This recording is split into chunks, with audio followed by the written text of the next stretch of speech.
रामचंद्र भगवान की। आज गुरुदेव के साथ भगवान राम जा रहे हैं। रास्ते में पहुंचे, राम जी ने एक दृश्य देखा। ये पत्थर की शिला क्या है गुरुदेव जी? उसी समय गुरु जी ने कहा ये गौतम ऋषि की पत्नी है अहिल्या, श्राप से पत्थर की हो गई। अच्छा, तो फिर बोले आपके चरणों की रज से इसका कल्याण हो जाएगा। आज राम जी ने चरण स्पर्श कराया और चरण स्पर्श होते ही अहिल्या का कल्याण हुआ। देखो, राम है ब्रह्म, अहिल्या है जड़। जड़ को कभी चेतन नहीं कर सकता है। जब जड़ का स्पर्श चेतन से होता है तो जड़ भी चेतन में परिवर्तन।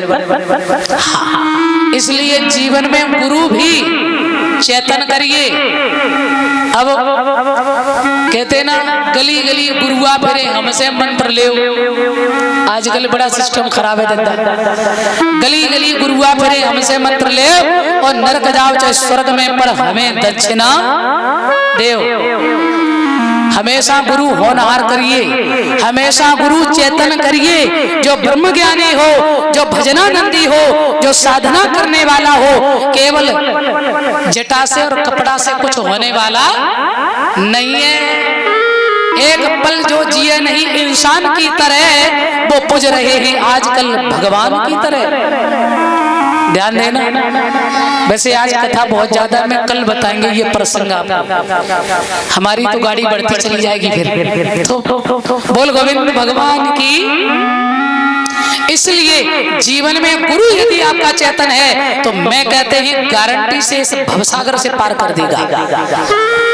अब तुम हमें बनाओ या किसी संसार के मनुष्य को बनाओ, गुरु किसे कहते जानते हो? गुरु की परिभाषा, सदगुरु किसे कहते हैं? सदगुरु स्वयं ब्रह्म होता है।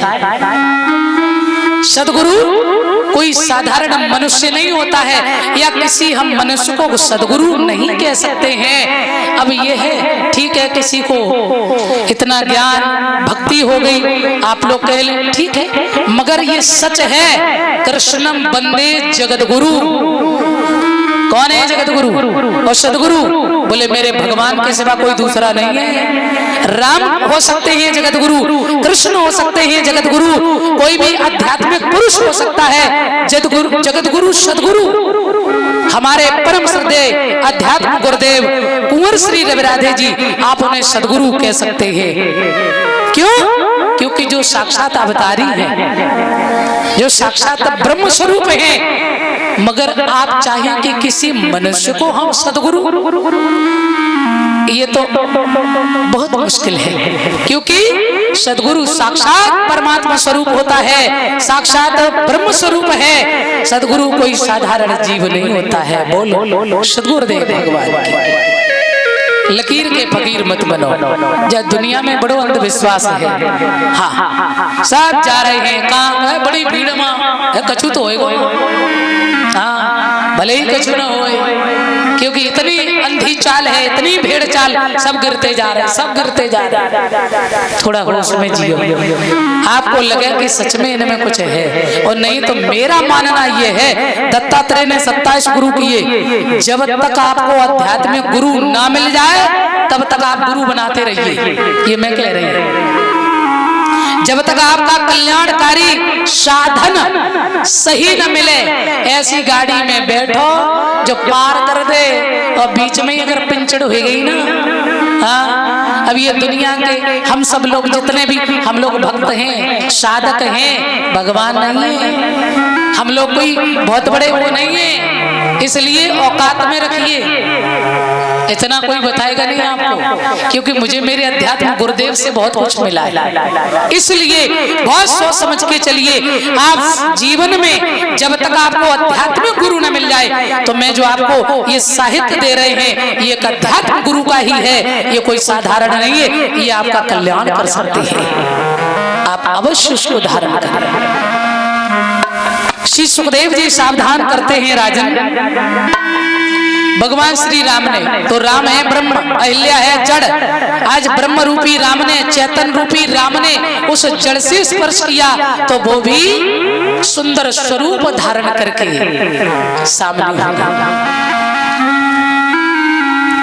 श्री सुखदेव जी कहते हैं अहिल्या का कल्याण किया भगवान ने। आगे बढ़े हैं, गुरु जी ने कहा संध्या का समय बेटा जाओ थोड़ा फूल लेकर के आओ, संध्या बंदन करेंगे। तो राम जी ने कहा ठीक है। बगीचा में गए भगवान श्री राम, वहीं पर माता जानकी से भेंट हुई। मैं आपको बता दें,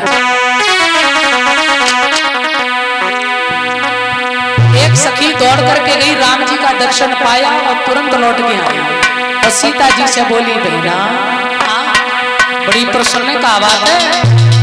सो बोली सुनो सजनी सुनो गुइया और राम बगिया में आए। सुनो सजनी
सीता जी से बोली बहना जिनको बरसों